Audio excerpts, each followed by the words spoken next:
Donc bonjour à tous. Voilà, donc moi je m'appelle Violaine Tewari, sophrologue praticienne en psy-digitoponcture à Nice. Je vais quand même prendre un petit temps pour me présenter un peu plus en détail, moi aussi. Donc ça fait quelques années que je fais ce métier et je suis venue à aider les personnes en parcours de PMA puisque c'est aussi le mien. Donc j'ai fait un parcours de PMA qui a duré 6 ans. J'avais, je peux dire, une endométriose stade 4, donc très sévère. On a été suivi à Nice par un gynécologue dont je ne donnerai pas le nom, mais ça s'est pas bien passé. On a changé de gynécologue. On est parti en Espagne 3 fois. 3 fois, ça n'a pas marché avec don d'ovocyta.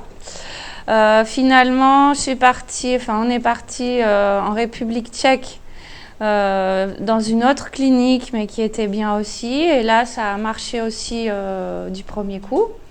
Moi, au départ, je préférais l'Espagne parce que je parle bien l'espagnol. Voilà, mais en fait, on était très contents en République tchèque. On a été très bien pris en charge. Et maintenant, je suis maman d'une petite fille qui va avoir 8 ans, qui est en pleine forme et qui s'appelle Priya. Voilà, donc je ne suis pas là vraiment pour parler de moi, mais c'est pour vous dire que tout ce parcours-là a du sens. Voilà. Et en fait, ce parcours, il a été très douloureux pour moi, puisque un petit peu comme les exemples qu'on vous a racontés tout à l'heure, les médecins, les gynécologues, ils ne sont pas toujours là pour nous prendre en charge au niveau psychologique. Donc, sur la durée, il y a une sorte d'usure, de souffrance qui s'installe quand même. Des traitements hormonaux qui sont très lourds, très fatigants, on prend du poids, on est toujours de mauvaise humeur, ça retentit sur le couple, j'en vois qui sourit, voilà. Donc cette prise en charge émotionnelle et psychologique, elle est très importante. J'ai remarqué que souvent les personnes cherchent plus le thérapeute qui va trouver la méthode miracle, qui va faire que je vais tomber enceinte au bout d'une seule séance. Je ne sais pas si ça existe. Mais il me semble que le plus important, c'est de vous faire prendre en charge, vous aussi, en tant que personne et en tant que couple. Puisque j'avais aussi des amis en PMA. À la fin, il y a des couples qui se sont séparés parce que le couple, finalement, il investit tout sur ce projet de PMA. Et quand on a un bébé, après, puis qu'on dort plus la nuit, il peut y avoir des couples qui se séparent. Donc, je voulais aussi vous faire passer ce message-là, de vous prendre en charge, vous les femmes, en tant que femmes, sur la durée, pour que le parcours soit le moins lourd, le moins pénible possible, que ça fasse le moins de dégâts possible, et aussi pour le couple. Je reçois essentiellement des femmes, mais je vois aussi des messieurs dans la salle, et ce serait bien que les messieurs viennent aussi plus consulter, puisque les hommes ont un petit peu plus tendance à dire « moi je gère, moi ça va, moi ça me touche moins », mais c'est un projet qu'on fait aussi à deux. Et voilà, je trouve, j'avais envie d'insister un petit peu sur l'accompagnement du couple et l'accompagnement des messieurs et l'aspect accompagnement sur la durée. Et pas juste une thérapie magique ou miracle, si tant est qu'elles existent. Voilà. Alors, je dois appuyer en bas. Voilà. Voilà, donc ça j'ai déjà expliqué. Donc les méthodes que je propose, donc c'est la sophrologie et la psy-digitoponcture. Alors la sophrologie, peut-être que vous en avez entendu parler. Souvent on pense que c'est plus de la relaxation. Alors oui, c'est relaxant, mais c'est un peu plus profond que ça. Ça va aider à gérer les émotions, le stress, la confiance en soi, retrouver l'estime de soi aussi, puisque faire face à un constat d'infertilité, en plus quand ça dure, moi j'ai trouvé que l'estime de soi, elle prend un coup aussi. Adopter des attitudes plus positives face à des échecs qui peuvent être des échecs à répétition. À la fin, on n'y croit plus trop. Et la sophrologie, c'est aussi une méthode qui peut vous aider à vous projeter plus positivement vers l'avenir, vers une possibilité de succès. Et il faut continuer à y croire, hein, et se préparer aux prochaines étapes. Voilà. Qu'est-ce que j'ai mis encore ? Au-delà de ça aussi, la sophrologie va vous aider à gérer les troubles du sommeil. Je suis aussi spécialisée dans les troubles du sommeil. Ce qu'il faut savoir, c'est que la nuit, quand on dort, notre corps se régénère. Donc si je dors mal, mon corps se régénère moins, mes organes reproducteurs aussi. Ça concerne aussi la fabrication de testostérone. Donc si je dors bien, messieurs, j'aurai un sperme de meilleure qualité et je serai moins de mauvaise humeur pour gérer les traitements hormonaux que je vais prendre.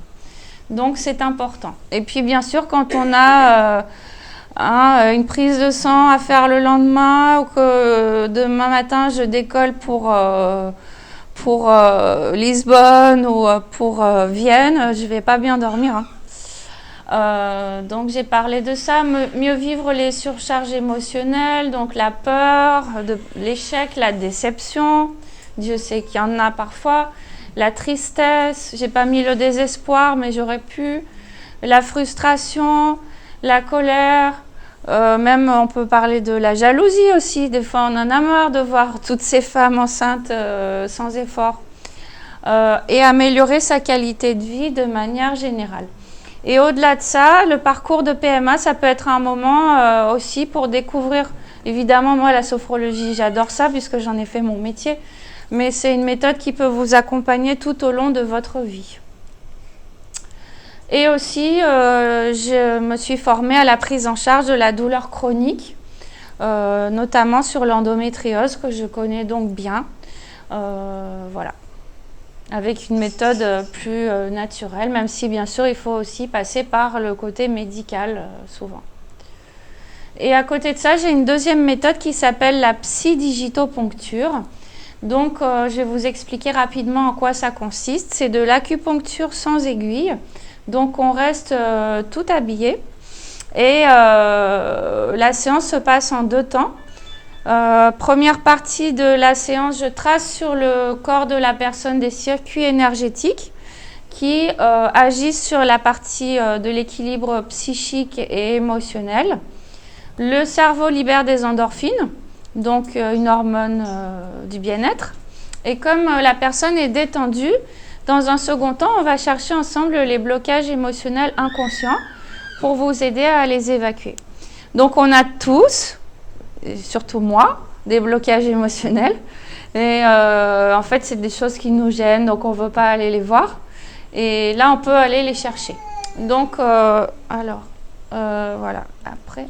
Donc, les blocages émotionnels, je vais vous donner des exemples. Il y a un blocage que je trouve souvent, c'est en lien avec notre propre mère.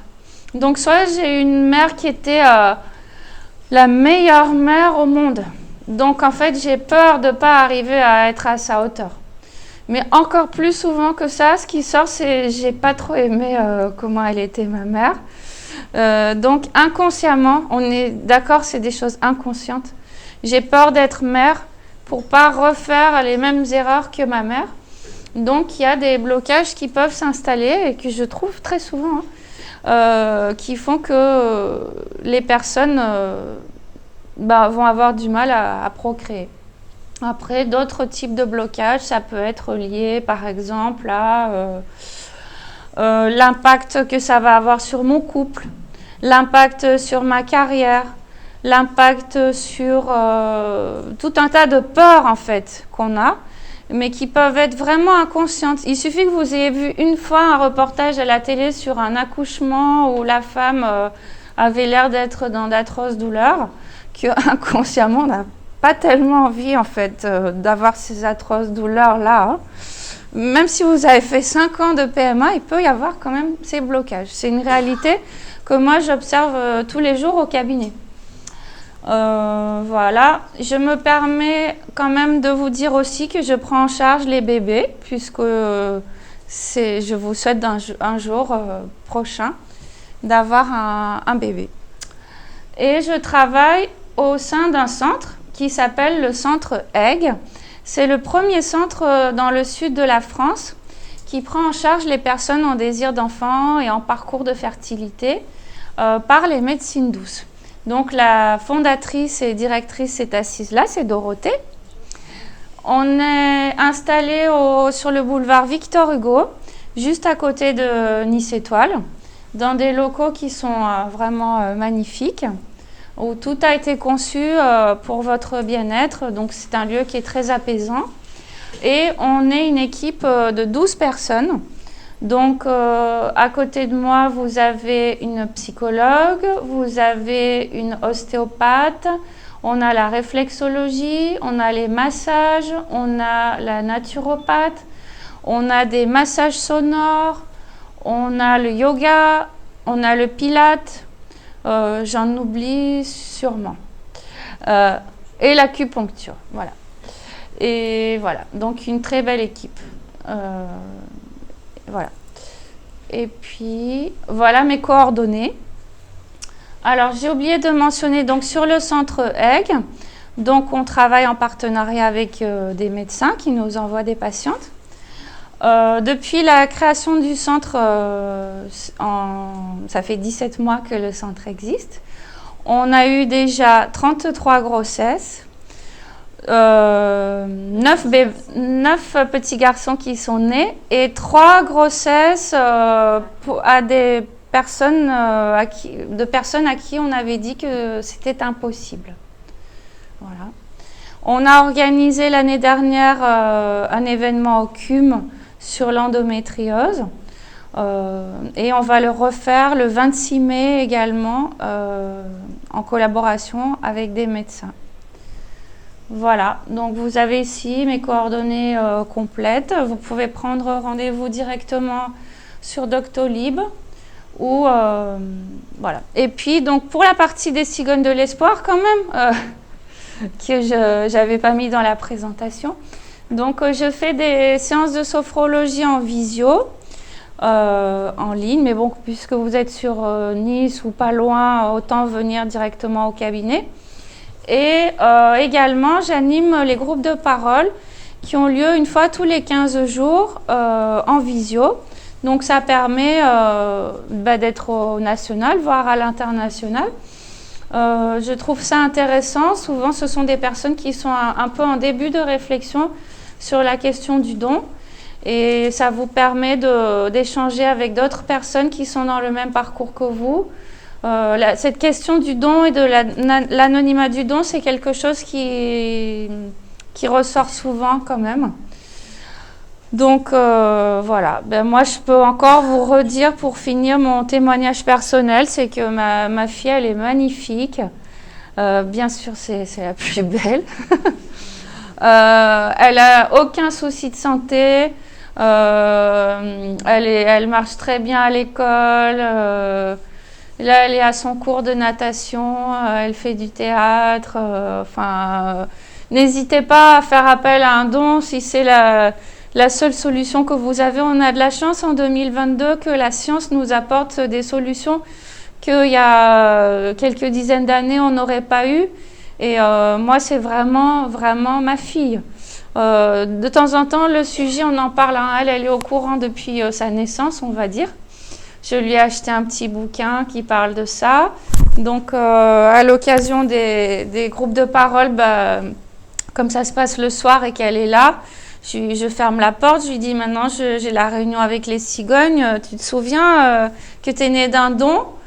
Ah, oui. Bon, en fait, elle s'en fiche parce que je suis sa maman. Et ce qui l'intéresse plus, c'est de savoir si elle va pouvoir regarder un dessin animé. Pendant que, quand il y a le groupe des cigognes, elle me dit « Ouais, il y a les cigognes ce soir ». Ça veut dire qu'elle va pouvoir regarder un dessin animé un peu plus long.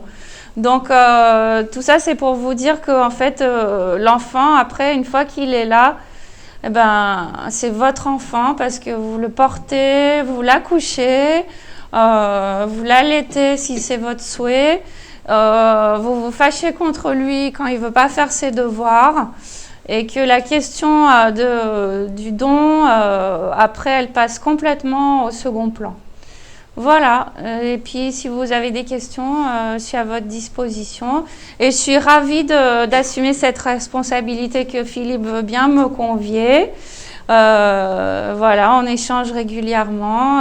C'est une belle association et merci de ta confiance, Philippe, de tout ton travail. Voilà, merci.